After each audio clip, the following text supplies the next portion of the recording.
Assalamualaikum anak-anak ustazah. Semoga Ananda dalam keadaan sehat dan semangat terus ya.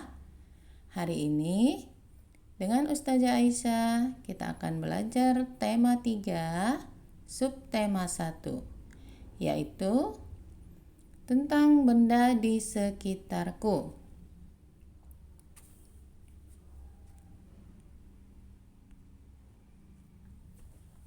Anak-anak, di subtema 1 kita belajar aneka benda di sekitarku. Setiap hari kita melihat aneka benda di lingkungan sekitar. Benda-benda itu dapat membantu aktivitas kita sehari-hari. Benda-benda beraneka bentuk, ukuran, dan warna. Sebelumnya, kita sudah belajar benda-benda hidup. Apa saja benda-benda hidup? Manusia, hewan, tumbuhan. Nah, anak-anak boleh dilihat bukunya halaman 2. Kemudian seperti batu, gelas, piring, sendok, buku, penggaris, pensil, dan lain-lain juga benda. Tetapi itu termasuk benda mati ya. Benda adalah segala sesuatu yang menempati ruang dan mempunyai massa. Apa massa itu anak-anak? Massa adalah berat. Massa dapat diukur dengan cara ditimbang.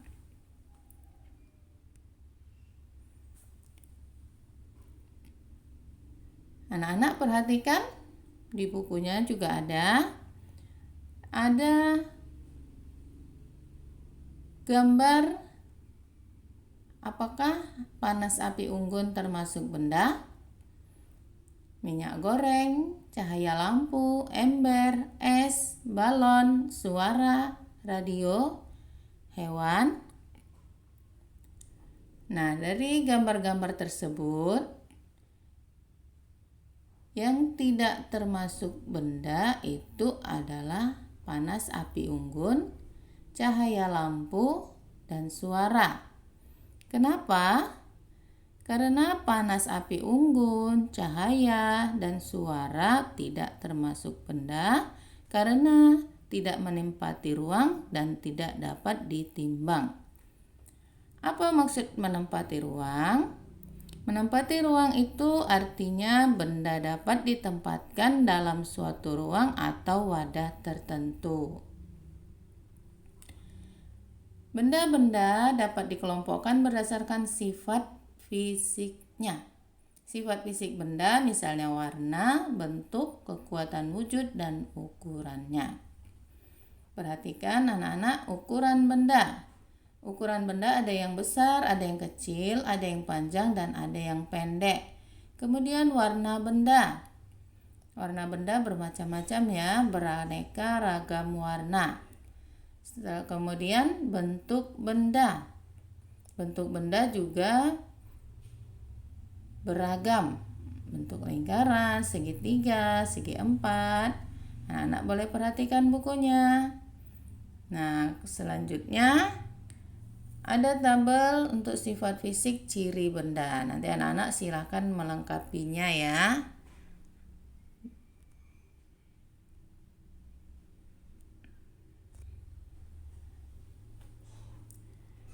Kemudian anak-anak perhatikan alat yang digunakan untuk mengukur panjang benda. Ada penggaris,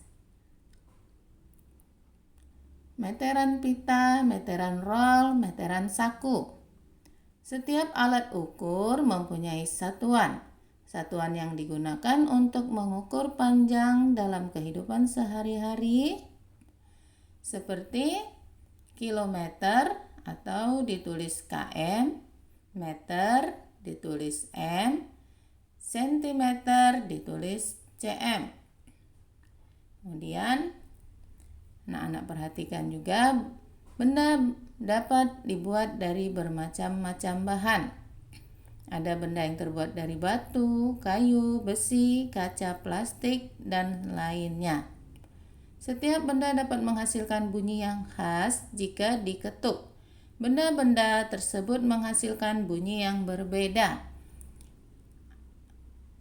Nah, anak-anak perhatikan ada alat-alat musik. Alat-alat musik itu adalah alat-alat musik ritmis. Apa alat musik ritmis? Alat musik ritmis adalah alat musik yang tidak bernada, namun dapat menghasilkan irama lagu. Alat musik ritmis biasanya dimainkan dengan cara dipukul atau digoyangkan. Contoh alat musik ritmis yang berbentuk segitiga ada triangle, kemudian sebelahnya tamborin, marakas, dan selanjutnya kendang.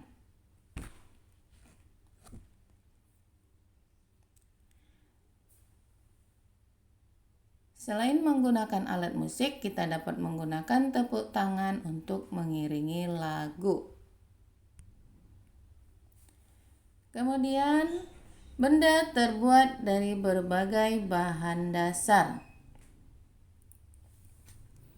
Di halaman 12 dan 13, teks yang membahas tentang cara pengolahan kayu, mulai dari menebang pohon sampai menjadi benda yang bermanfaat. Anak-anak silakan dibaca ya teks halaman 12 dan 13.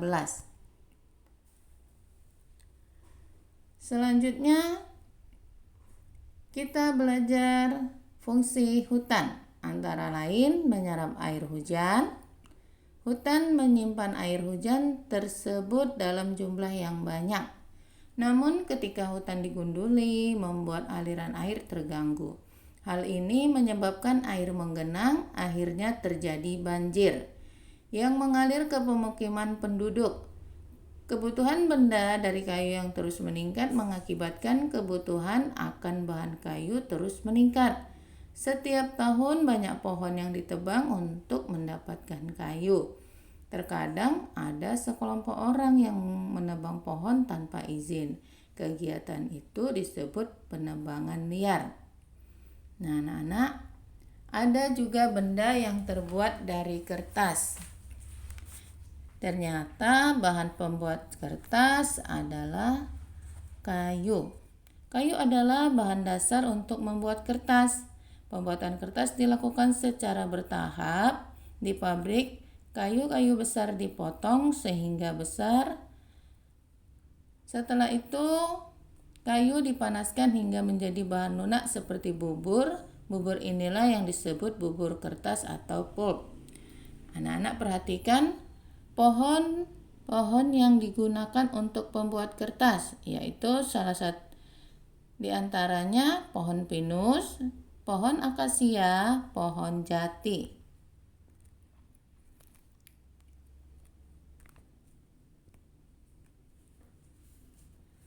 Di halaman sebelumnya kita sudah mengetahui alat ukur untuk mengukur panjang.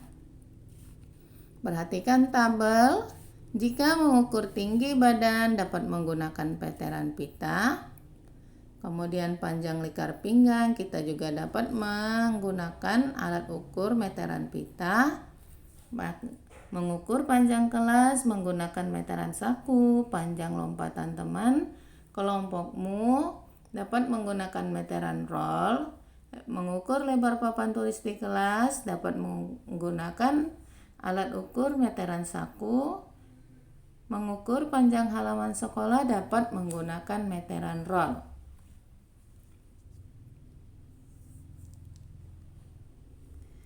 Nah, anak-anak, di sini kita melihat teks plastik, solusi dan masalah.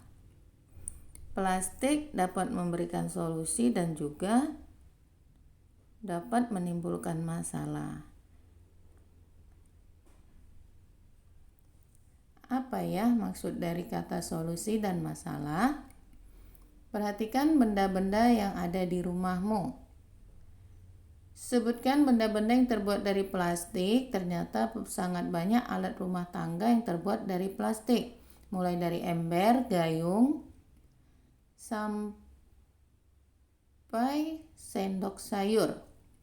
Kantong kemasan dan botol air minum juga terbuat dari plastik. Sekarang ini banyak sekali benda berbahan dasar plastik. Mengapa? Karena plastik murah dan tahan lama. Bahan dari plastik tidak dapat menyerap air atau tidak tembus air.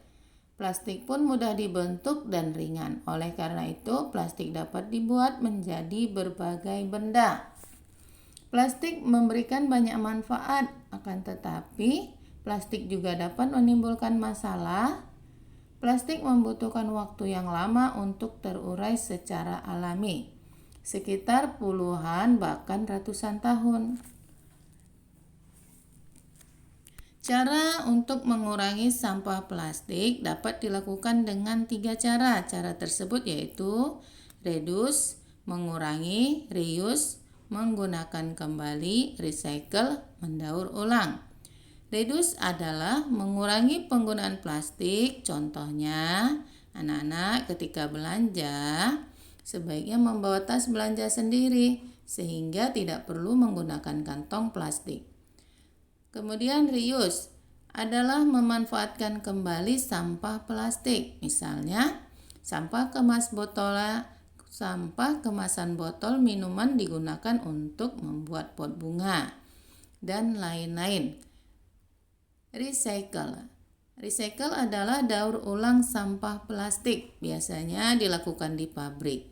Sampah plastik diolah menjadi barang baru yang dapat dimanfaatkan lagi.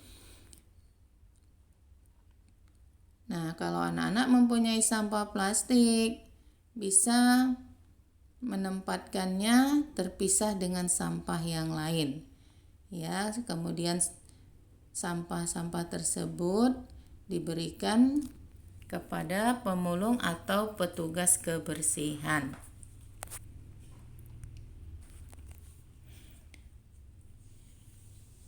Bahan untuk membuat benda tidak hanya berasal dari kayu, kertas, dan plastik. Perhatikan benda-benda yang ada di rumahmu.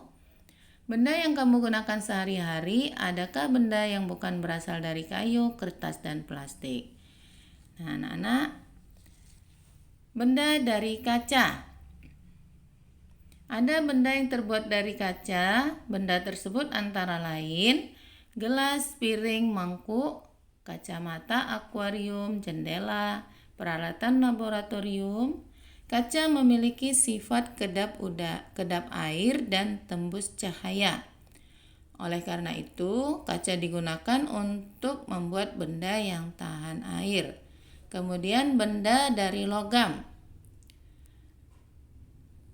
Benda yang terbuat dari logam contohnya panci penggorengan, sendok sayur, sendok makan, kerangka mobil, dan pagar rumah.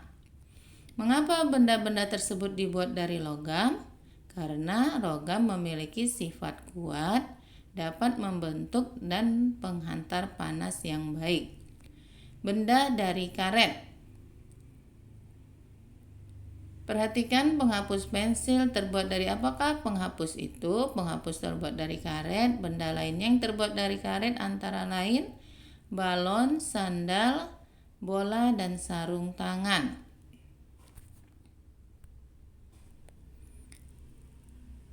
Nah, itu tadi ya anak-anak. Benda-benda di sekitarku. Kita sudah mempelajari bentuk, ukuran, dan warna benda, kemudian bahan yang digunakan untuk membuat benda. Ini ada tugas di rumah, nanti anak-anak silakan menyelesaikan tugasnya.